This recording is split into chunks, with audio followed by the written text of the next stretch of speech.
le monde, c'est Antoine. Dans la vidéo, on va parler de la décision de la Fed sur les taux d'intérêt hier soir. Donc hier soir, pour ceux qui ne savent pas, à 20 h, il y a eu les taux de la Fed qui ont été annoncés, les taux d'intérêt, et on a eu, alors pas de surprise, on avait 0,5 avant, la Fed a relevé ses taux de 0,5 points, donc on est passé à un taux directeur de 1. Donc ça, c'était attendu, c'était déjà pricé par le marché. On va directement regarder sur les cours ce qui s'est passé. Donc là, j'ai pris l'index du dollar. Donc l'index, ça vous montre la force relative du dollar. Et pour avoir cet index, on compare en fait ce que fait le dollar face aux autres grandes devises, face à l'euro en grande partie. Et on voit est-ce qu'il surperforme ou pas telle ou telle devise. Et on fait la moyenne qui nous permet de voir vraiment l'état du dollar sur le marché d'échange. Donc là, ce qu'on voit à 20 h, on est en graphique 1 minute. Donc à 20 h pétante, on a l'annonce donc des taux directeurs à 1%, donc en hausse de 0,5%, et on voit qu'on a eu une baisse de la valeur du dollar. Ça veut dire que le marché a pris la hausse des taux comme un élément plutôt baissé pour le dollar. Alors c'est pas forcément très intuitif, hein. C'est vrai qu'en général, quand les taux directeurs remontent, eh bien la monnaie a tendance à s'apprécier. Là en l'occurrence, on a eu l'inverse, les taux s'apprécient, ils passent à 1%, et pourtant le dollar baisse. Ça c'est parce que tout le marché était au courant depuis des semaines et des mois que les taux allaient être augmentés.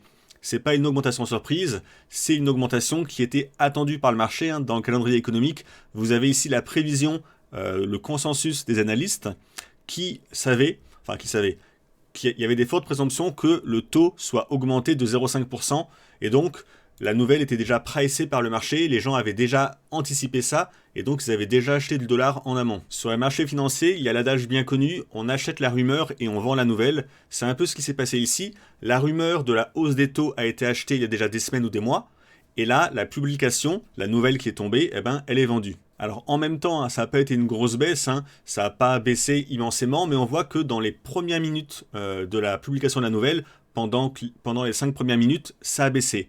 Après, on est remonté.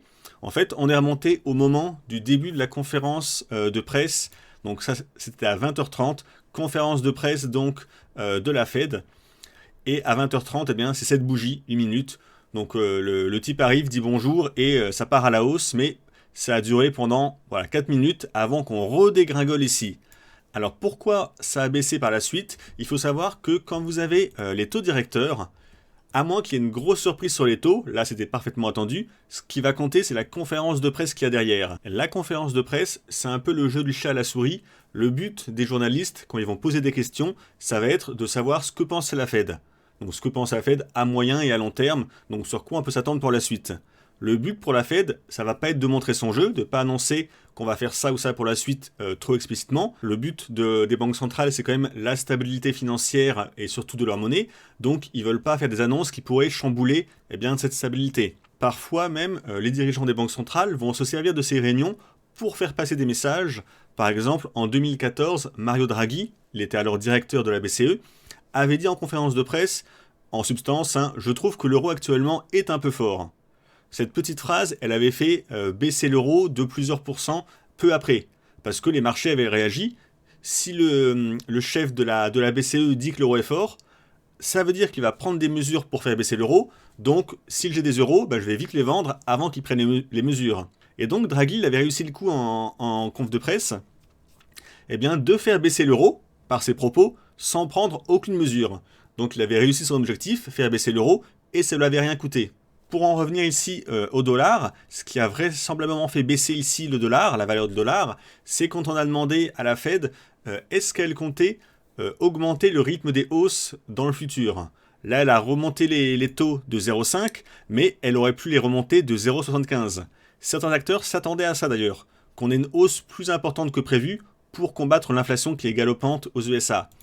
Et la Fed a répondu clairement que c'était pas pour l'instant dans les solutions envisagées qu'on allait rester sur des futures hausses à 0,5. Et ça fait baisser le dollar parce que ceux qui anticipaient une hausse de 0,75%, et il y en avait quand même pas mal parmi les gros acteurs du marché, ont été déçus que la Fed dise qu'il n'y aura pas ça dans le futur. Alors n'oubliez pas, les infos qui sont données pendant les conférences de presse sont à prendre avec des pincettes.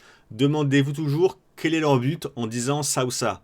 Hier, on a eu une forte baisse du dollar à 20 h, enfin 20 h 30, suite à la conférence de presse. Mais en conséquence de cette forte baisse, eh bien, si on prend le S&P 500 par exemple, regardez à 20 heures, la bougie ici, et pendant 2 heures après, eh bien, on a eu une hausse en 2 heures de 3,75% sur le S&P 500, donc l'indice phare américain. Et cette hausse ici, suite à la réunion, eh bien, ça a quand même sauvé pas mal les marchés, parce que si on passe en graphique journalier, on était ici à ce niveau-là hier en début de conférence de presse, on était par là, donc on était en fait sur l'ancien point bas ici qu'on avait fait. Et regardez si je dézoome un peu, ce point bas c'est un peu la dernière protection avant qu'on puisse avoir une baisse vraiment de plus grosse ampleur.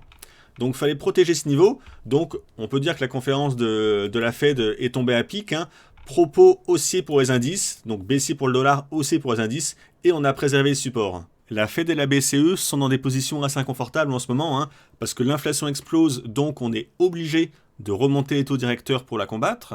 Mais d'un autre côté, si on remonte trop les taux directeurs, eh bien ça va faire se planter les indices. Et donc leur but, c'est pas non plus que les marchés se cassent la gueule. Et là où je veux en venir, c'est que le marché crypto est extrêmement corrélé au marché action en ce moment. Là, on est sur le S&P 500. Si je le compare par exemple au total market cap, donc on va l'ajouter pour comparer. Regardez un peu, on voit bien qu'il y a une corrélation quasiment parfaite depuis quelques temps. Là, quand ça baisse, le market cap baisse. Quand ça remonte ici, eh bien, le market cap remonte. Vous voyez, on a les mêmes oscillations à la hausse comme à la baisse entre les cryptos et le marché action américain. Là, ça baisse, on est en phase de baisse. Donc ça veut dire que tout ce qui influe en fait sur les marchés financiers, principalement américains parce que c'est les plus regardés, ça touche in fine les cryptos aussi. Ça n'a pas toujours été le cas, mais maintenant que les grosses institutions et les grandes entreprises ont un pied dans le marché crypto, c'est vrai qu'il y a des fortes corrélations.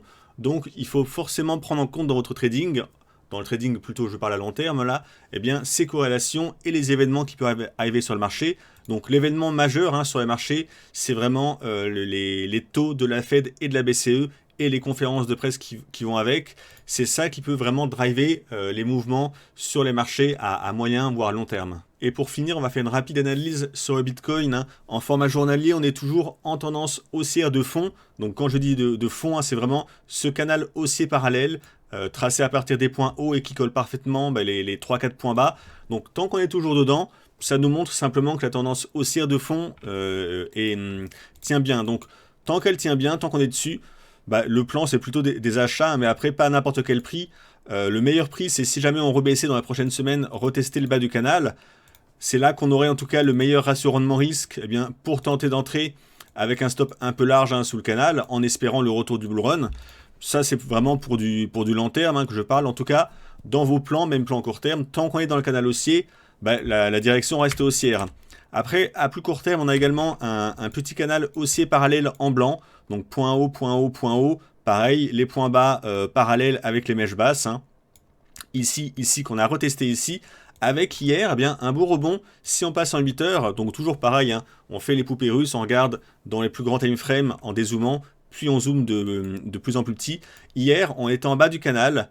Quand il y a eu la réunion, on a cassé, on a réussi à rebondir en bas du canal et à casser à la hausse un espèce de biseau en pointillé ici. Donc là, c'est plutôt haussier. Maintenant, il faut que l'impulsion se valide. Donc soit on fait un throwback, on revient tester et ça peut être une zone d'achat pour tenter des achats court terme, pour jouer dans le petit canal gris ici, viser la médiane, puis après pourquoi pas le haut du canal. Et si jamais on devait sortir de ce canal haussier gris à terme, on aurait le canal vert en dessous pour retenter des achats à long terme. Donc voilà, là pour l'instant, la config intéressante, c'est vraiment la sortie haussière du biseau, avec en plus le bas du canal gris en support. Donc la zone vers les 38 000, ça peut être une zone d'achat. On peut aller chercher les 42, 43 000 même je pense, pour le rebond en cours, après un throwback ou directement. Après, pour du long terme en swing, n'oubliez pas que actuellement la situation mondiale est illisible. Entre la Chine qui est à l'arrêt avec les confinements à cause de la Covid, avec la guerre en Ukraine, avec l'inflation partout dans le monde. Donc là, c'est vraiment une situation pas claire. Donc bien malin qui pourra dire où on en sera dans 6 mois. C'est pour ça que techniquement, tant qu'on est dans un canal haussier, je préfère privilégier des scénarios d'achat. Après, ce qui compte, c'est le ratio rendement-risque et le niveau d'entrée en position. Mais voilà, on est toujours sur le Bitcoin, en tout cas, pour l'instant, haussier à long terme, dans un canal haussier en vert de long terme, lui-même dans un petit canal haussier de plus court terme. Donc là, pour moi, ça reste quand même haussier sur la Bitcoin.